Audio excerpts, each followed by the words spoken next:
शोभा जी इधर, शोभा जी सामने नहीं ना, मैं भी आगे जाऊंगा सारे तुम लोग।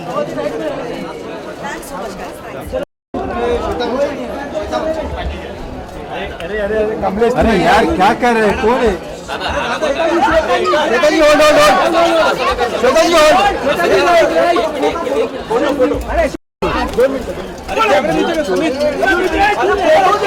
अमित खड़ी हो क्या श्वेता मैम, श्वेता मैम आगे भागते यार।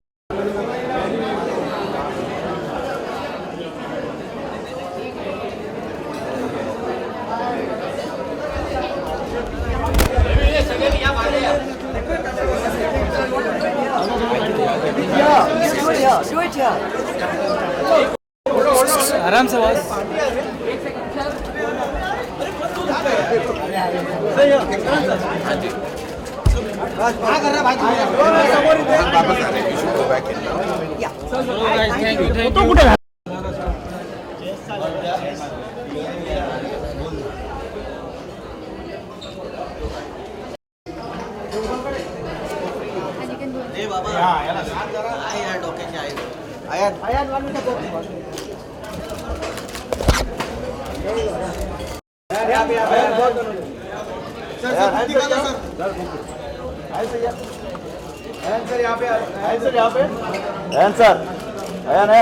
इधर इधर बुक दिखाओ, बुक दिखाओ।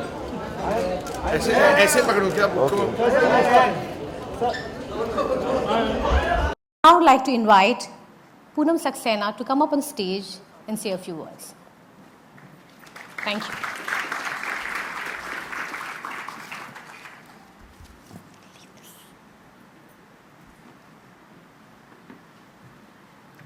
Thanks, Millie. I think in my entire journalistic career, I have interviewed Karan Johar more often than anybody else, and I'm not just talking about film stars. And he's probably one of my two favorite people in the film industry interview. I don't think it's difficult to guess who the second person is. When the opportunity to do this book came up, I was absolutely delighted. So I used to meet Karan for these very long, intense interview sessions. And, you know, they were, I think, quite emotionally draining for him. They were exhausting. But he never flinched. And I was so terrified of losing my recordings because Karan was so busy and getting time from him was not easy. I used to make multiple backups so that if this, for some reason, you know, went off, then I would have another one. And if that went off, I would have another one. So I think I have about 5 Karan recordings all over my house of every interview I ever did. When I was finally transcribing and putting the book into shape, I was very careful, and I really wanted Karan's voice to come through. His voice, which is a very warm, conversational, inviting, sensitive, very beautiful voice, and I did not want it to be, because he's not like that, like some big celebrity on a high perch, you know, telling everybody about his glorious life. It was not like that. It was almost like he was confiding in his readers. And it's not easy, you know, to do that, to bare your heart and soul.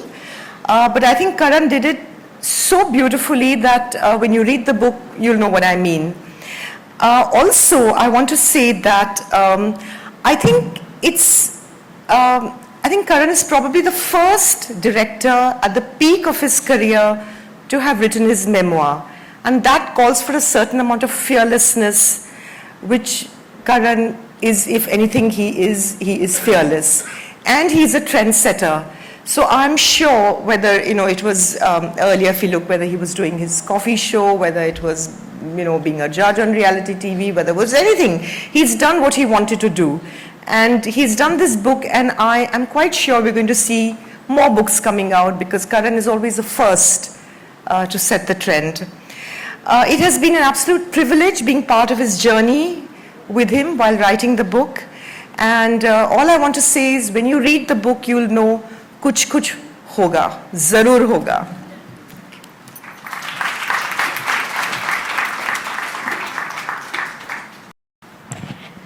I'd now like to request Shobha De to please come up and say a few words.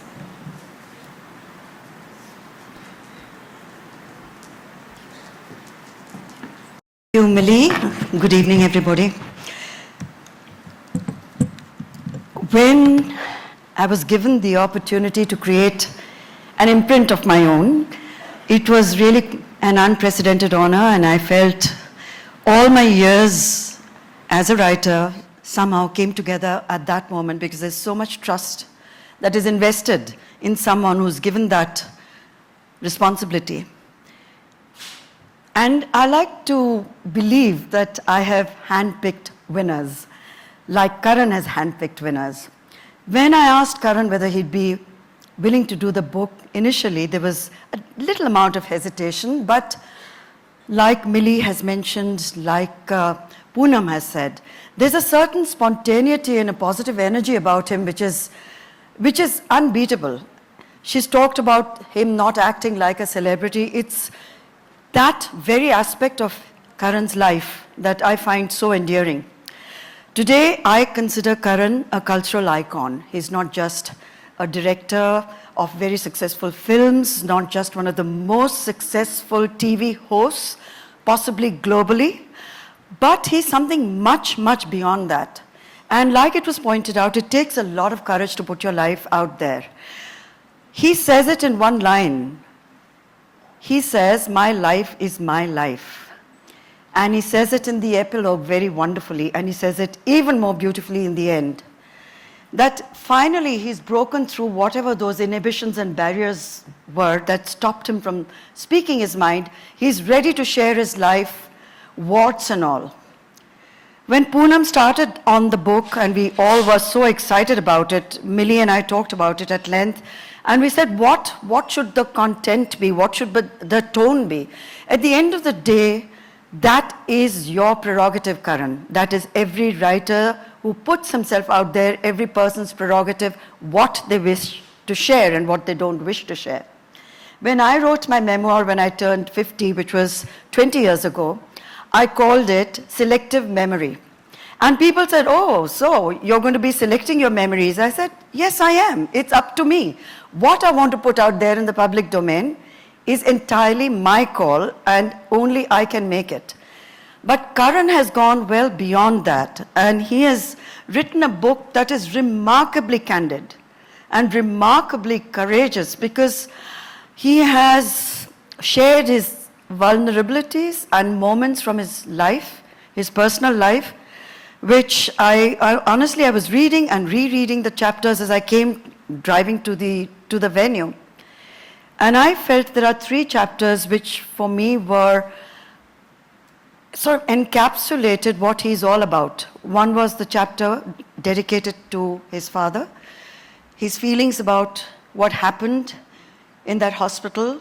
Post that, when he came home, his mother, who plays a fantastic role in the book, and of course the Shah Rukh Khan chapter, also written with so much love and at the same time so much truth. There's no attempt to say, "Oh, it's been one fantastic journey with no ups and downs." He talks about things not always working out between 2 people who love each other dearly.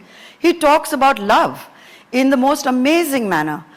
But behind all of it, what will come through is how each one of us is really quite lonely, and how to cope with that loneliness, and how not to let it get you down, but how it can actually be translated into a positive force in your life, which can lead you to create movies or music or books or poetry or paintings.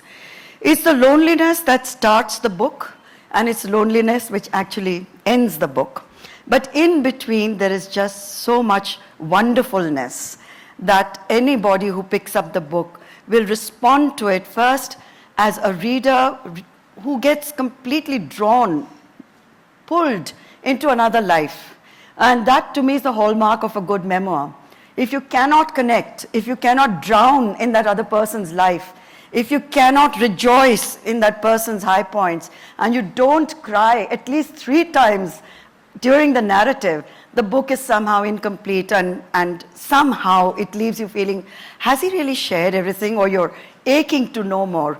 I am looking for a sequel, Karan, and tonight I can just say it. You can write it 5 years from now.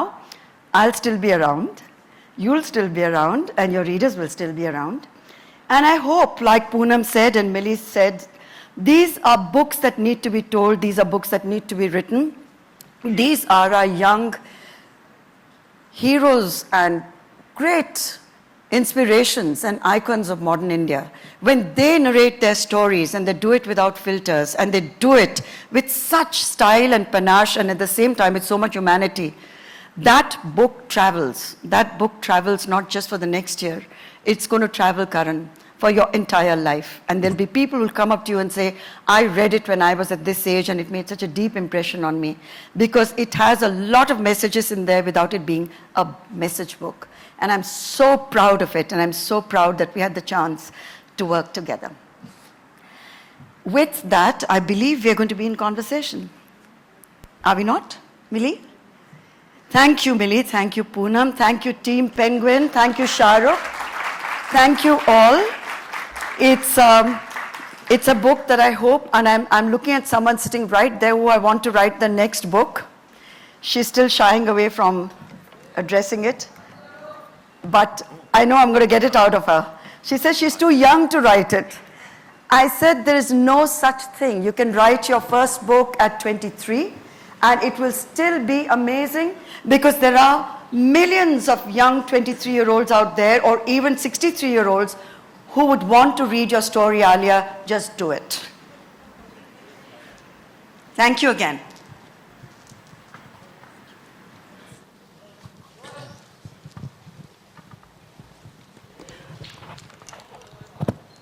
So, Karan, let's get the easy stuff out of the way right now. The easiest part of the book, right? Why is India obsessed by your sexuality? Easy. Well, that's for some reason, as I said, the word conjecture is a word I use very often on my talk show. Well, that is because when people don't have final answers, they tend to kind of, browse around the topic always. And so have I. And but in the book, I've said what I felt the need to, and I've said it in a way that I felt I needed to express it. And there's really nothing more to say. So I think that every answer anyone's looking for is in the book. There are several moments in that book where you talk about people confronting you at airports, at parties, and saying the most gross things, the most insensitive things, and you come back to them is sassy, but also a little sad. Why should anyone have to explain any aspect of their lives at all, or defend it? I think people sometimes, when you're in the celebrity zone, I think people tend to sometimes just not know what to say. Like, I feel like when they encounter you, they either tend to overcompensate and say exceptionally polite things, or they'll say the most inappropriate things to you. I think anyone who's been in the celebrity space will tell you that you'll have people come and say the most overfamiliar things to you at times. And sometimes because they think that they own you, because you're in their living room on a daily basis, perhaps because of my television exposure, or the fact that one is around and all over the place, they feel they have an ownership over you. And sometimes that allows them to kind of cross the boundary of decency. And they'll say things that are inappropriate. And you'll have to stand there. Sometimes you can give a response back, which sometimes goes over their head, because it's not a straight-lined answer. And sometimes you use sarcasm, which also sometimes doesn't get a response. Sometimes all you do is just, like Shah Rukh told me the other day, that now when people say things, he just nods. Because there's nothing else to say. Sometimes you just nod, because people say the most bizarre things. And sometimes it's members of the fraternity, sometimes it's members of the media within the fraternity, sometimes it's random strangers at an airport, and you have to just deal with it. There's nothing you can do. You can't, at least I'm not the guy who's going to start getting into a fight, because I don't think I'll have the ability to handle it if I was at the receiving end. So I just let it pass.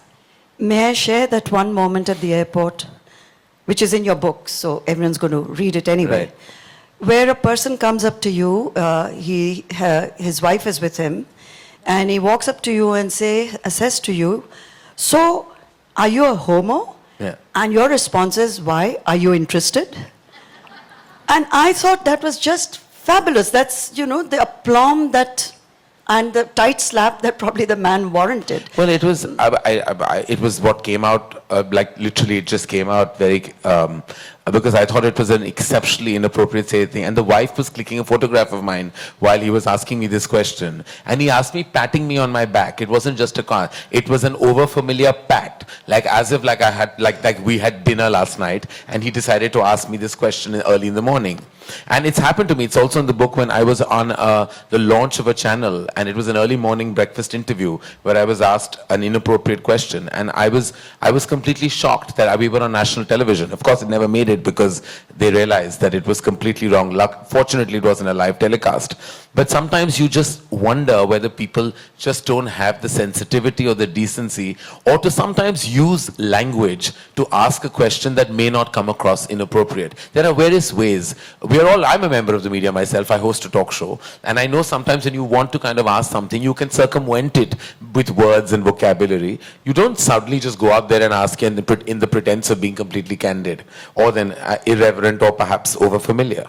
But you know, the surprising part of the book, towards the end of the book, when you talk about maybe going on to dating sites, I found that fascinating, that you went on to an elite dating site and a date was set up for you in Tokyo.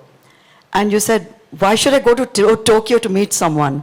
How did you get onto these dating sites? I mean, that's why? a story in itself. Yeah. Sometimes you have to kind of scratch the surface to find, what's not immediately available. So there are various ways and means I think people sometimes have to kind of look at. When you're single and 44, you'll probably go through every kind of possible available opportunity. I thought that was fantastic because most people would not admit it. I would have actually liked to give the name. Won't. It was a selective, I would have liked to give the name, but they're so exclusive and quiet and have full, disclosure issues. So that's why I didn't give that information. Not that anything's come out of it, and I'm not a success story of their agency at all. In fact, I'm a rather, apparently 2 out of 3 people succeed, and I'm that one who failed. You also talked about 3.5 failed relationships. 1 true love, and I think 3.5 failed relationships. You've spoken about it with a great deal of some amount of regret, but compassion, empathy about why they didn't work out. Well, they were not any relationships. They were mostly unrequited love situations, which is great fodder for a filmmaker, not so great for a personal life. I suppose that comes from your sense of indulgence and over-expectation. Sometimes you tend to expect from quarters that you know won't deliver, and that invariably happens when, and that's what I call indulgence, is like if I had a pragmatic approach to love, which is not possible with me, I would possibly have been in a long-standing relationship, but I've always desired what I know I can't have. You also talked about divorce being the new marriage. And throughout the book, there is a kind of a strand which keeps going back to infidelity. And it's like almost a semi-obsessive aspect of your creative process to deconstruct everybody's marriages and to see who's cheating, who's lying, who's living a lie. Because truly, in my experience, I think there's much ado about fidelity and infidelity. I think sometimes true emotion and relationships can go beyond those. And being a single bystander, you tend to be so close to so many relationships and marriages. And in my experience, and I say this, and I don't have any kind of, with all kinds of moral policing on my statement, I'm sure, but I don't think infidelity is a deal breaker. I don't believe it's not a deal breaker. No, I don't think so. And I feel like it's very individualistic. It's as per each one's life. And I feel like I'm not judgmental about it at all. And I'm not sure if I'm capable of complete fidelity, even if I was deeply in love. But in your film, when you're talking about the process where you were going to shoot the scene, very interesting conversation that you had with Shah Rukh, when all of you had second thoughts whether to go all the way and show Rani and him in bed or suggest that they've actually had sex, where you were advised against it, and even Shah Rukh was not sure whether it should have that scene or it should be like the Meryl Streep scene where it ends without them actually Well, doing it? I was in a zone of abandon at that time. You know, I was like, I felt I had wings. I wanted to fly as a filmmaker. But when I look back, I feel like I remember very clearly, and I've said it, that when the scene was going on, I was watching it at a preview, and there was a very traditional couple watching it. And the moment Shah Rukh and Rani check into the hotel in Kabhi Alvida, the lady turned to her husband and he said, "Don't worry, dream sequence hai." And because they imagined that this is not possible, you know, in a Karan Johar film, it's not possible that this would actually transpire. At the moment they realized it was not a dream sequence, 5 minutes later they were out of their cinema halls. So I realized that, you know, sometimes topics like this are brushed under the carpet in our society. We don't like to watch what is startling and truthful on celluloid. We like to watch virtue and morality, say the right messaging. The moment you make viewing uncomfortable, the moment you say things that hit you hard, those are the films that bother you the most, and you have extreme reactions. Kabhi Alvida had extreme reactions. I had people come and say, I hated it. The only reason you can hate it if it's the truth of your home. And it's the truth of your marriage. You can't hate that film otherwise. Or had people say, it's uncomfortable to see this film with my spouse. Because what do you say after? Oh, I loved the film. What did you love about it? You know, or if I hated it, then why did you hate it so much? You know, so it's basically, it was more a commentary. So the film did so much, and someone told me that it did so much better in the West because there's a culture of watching film alone. So there are men who went alone and women who went alone. But in India, we go as a couple or as a family, and it's an uncomfortable watch sometimes. I think that's changing. I see a lot of movies on my own in a theater and I enjoy it thoroughly. I think I see a lot of other ladies also coming and watching movies. It's changing. Thank God. All right.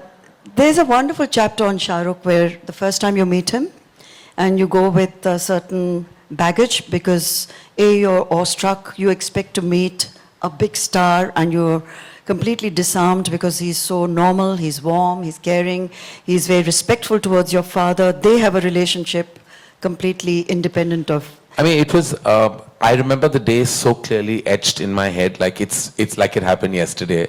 I grew up with movie stars that were stalwarts, that were luminaries, that we literally looked up to, like Mr. Bachchan. You know, when he walked into the room, there was a sense of like, you know, like glory. Someone magnificent has walked in. So there was this stardom that I had realized, being a producer's son, stars were always put on a pedestal. We were always the poorer parties. We were the ones that had to kind of succumb to their stardom, look up to their full of awe because they were the ones who made the movies happen. So I grew up feeling movie stars were like unapproachable entities. I had then lost track with the generation because I was in my college days and I was touching base with my father's side of the business much later when he took me to meet Shah Rukh to sign him for Duplicate. And I had never met somebody who was a young movie star, who was so loved at that time and everyone wanted him in their movies, who was this animated, this conversational, this, what do I say, just this real person. So I was in shock. And the fact that he respected my father so much, the fact that he showed that respect meant the world to me because up to that point I felt like my father had not had the best run at the movies, you know, even with certain people and relationships. And when I saw Shah Rukh give him that love, I think I fell in love with Shah Rukh at that moment because I saw the love he gave my father and that to me meant the world. Nothing else mattered. There's a lovely insight also when you talk about your father. I think that was beautiful, where you said that despite him achieving success by the time you started working together, in his head he was still like a production person. So it was his instinct to carry the bags of stars or open car doors for them. And which my mother went hoarse trying to tell him, Yash, you're a producer. You're not a production manager. You shouldn't be doing these things. It's wonderful that you share it. It was his instinct. He couldn't help it. He just couldn't, like, whatever. And it was like, and I, of course, was born like I was a movie star in my head. Even though I had nothing, in my head, I was always royalty. For some reason, I don't know where, my mother always is beyond what he and I do professionally. It really is now a soul connect. I think we were meant to meet in this world. And I think it's because of my father that we have this connect. And we could possibly have our down days and our humongously up days. But what we cannot ever forget is the unabashed love that will remain and the respect, more importantly, that I think has not been diminished, no matter what.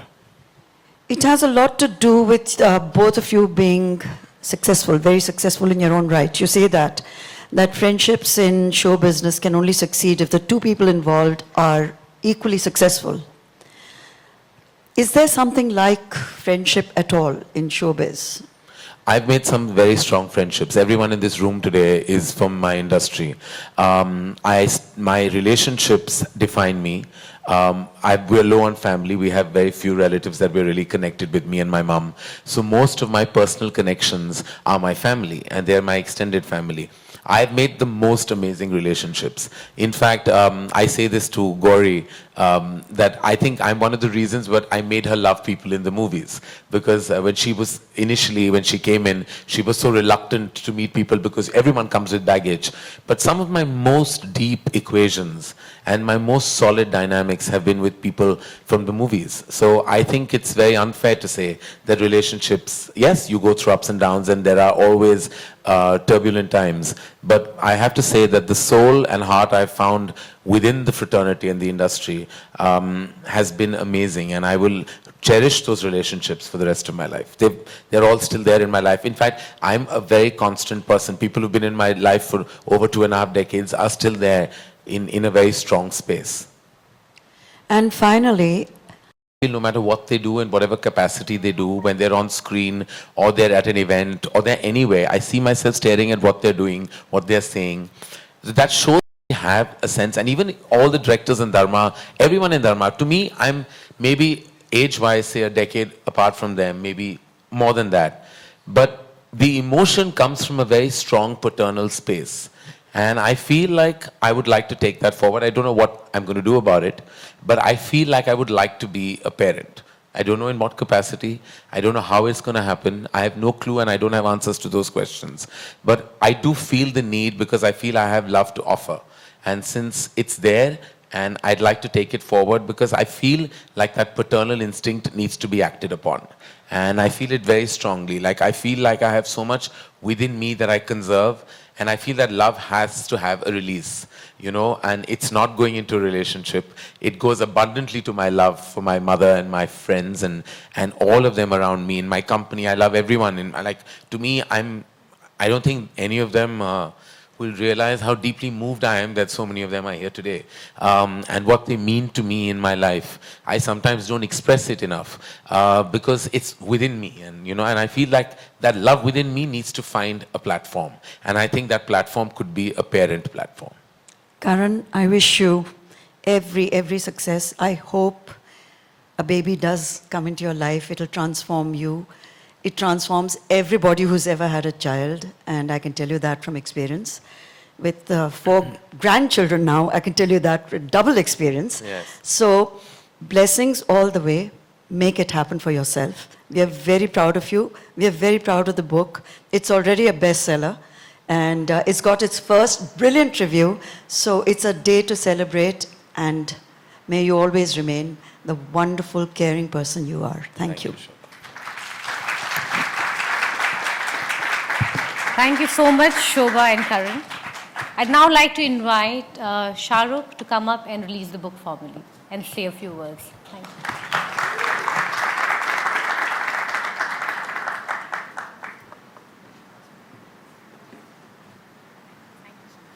Do I say or do I leave? Please sit down. Please sit down. I'll just speak. No, he said sit down.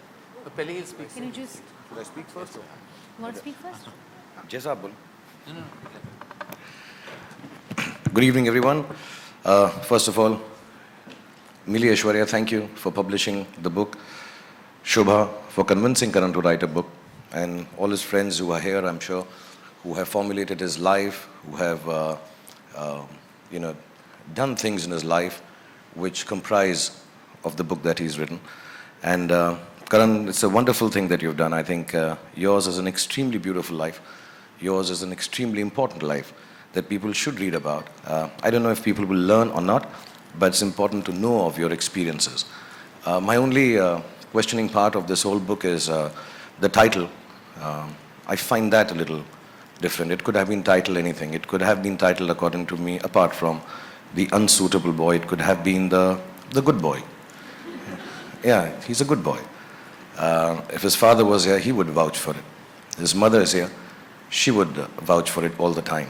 You know, there are very few boys who sit down with their mothers at night and discuss tele-shopping. He does that at 3 a.m. wherever he is in the middle of a party, but he'll come back and he'll say, Mom, मैंने सुना है वो tele-shopping network पर एक नई चीज़ आई है, let's sit down and buy it. That's a good boy. He's an intelligent boy. I think that's what the book could have been called. And intelligent not in terms of just general knowledge or Wikipedia stuff or the stuff we all read on Google, but he understands things, he understands people, he realizes situations, he walks into a room and he knows what's happening. And I find that extremely gifted. I think he has a gift from God that he can understand people and use it intelligently. And even with me, if I may say so, there are very few people who can keep up conversations with me because I'm such a genius. But really, I say that with humility and modesty.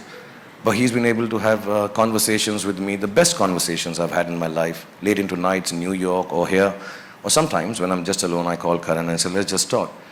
He is perhaps one of the most intelligent conversationalists and speakers that there is, at a personal level, at a professional level, or at any given level. And if he doesn't know it, he can wing it really, really well. I think he's a very sensitive boy. That's what the book could have been called. And it's a personal experience because I have the inability to express my feelings. I have oversensitivity issues. I am complexed and damaged. But I realize that the only person, apart from my family now, who can give me the space or figure out how I'm feeling has been only Karan. He can make out that Bhai is angry, Bhai is sad, can't say this to Bhai. And it's not just me. I've seen him being sensitive to everybody around, from the youngest of people, his team of Student of the Year, to the eldest of them all. And he can understand what is happening in your heart, what is happening in your soul. He's an extremely, extremely wonderfully gifted, sensitive person. The book could have been called The Brave Boy. And I say this with vehemence and conviction because Karan is different. He's extremely different. And not just in the unique sense. He's different. And it's difficult being different. Especially in our country, in the world we live in, the society that we have to face. He's just different. And to achieve what he has done, with the gusto that he's done this, with the aplomb that he's achieved this, is even beyond the greatest of achievements. Because to be different, and to do and be accepted, and to run wild and free in this world is a very, very special thing. I know him very personally. I haven't read the book. I don't know how much of the difference comes out in this book. But he is a different boy. He is a unique boy. And last but not least, when I say this, he is genuinely an extremely brave boy. And he's all of these put together. He makes a very special boy. To me, Karan Johar will always remain the most beautiful boy that I've ever seen in my life. And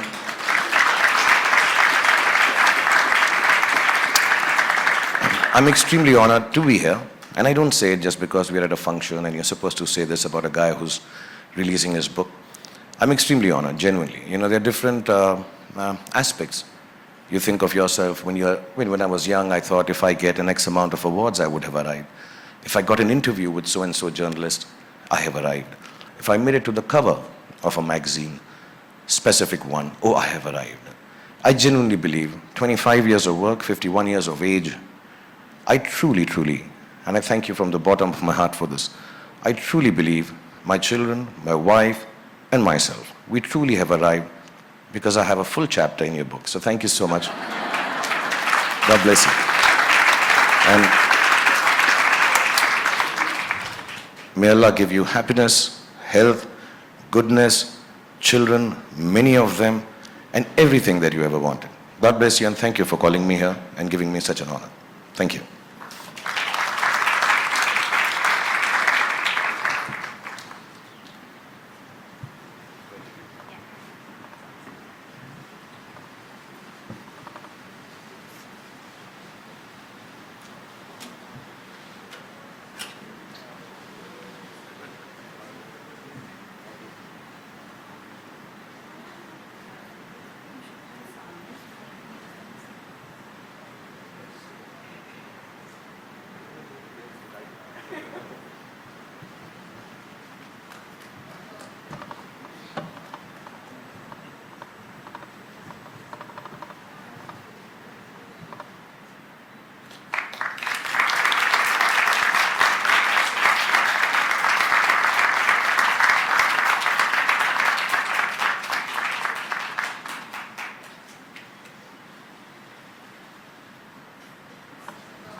Sorry, and my special thanks to my very special friend Poonam, who's helped him write this book.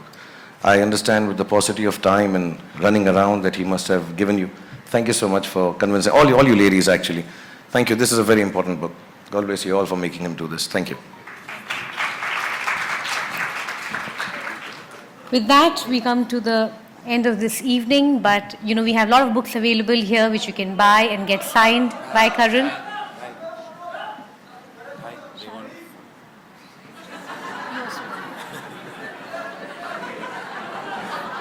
And more pictures that you can take. Thank you. Thank you all of you for being here.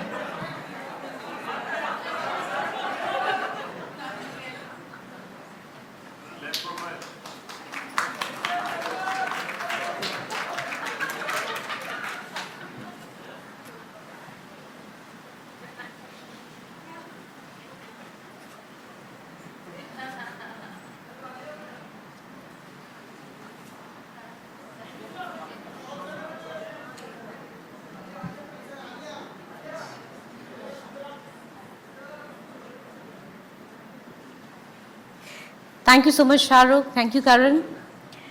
And thank you all of you for being here on this special evening. Yes. The evening will go on. Karan is a beautiful boy. He's also a very nice boy. He'll sign copies. Yeah. I think for all the readers here who have come from far. And thank you again for being here. Thank you so much. I'd like to personally thank all the members of the media who've come here today. Thank you very much. It means a lot to me. All of you have been a big part of my journey, and from the bottom of my heart, thank you for always being so supportive. And many of you are friends in the house, and the ones who are not will always remain special, because most often good things are written. I also have to say that all my friends and everyone at Dharma who have shown up today, thank you so much. You know who you are. You mean the world to me. You are my world. Thank you, Mummy. I love you.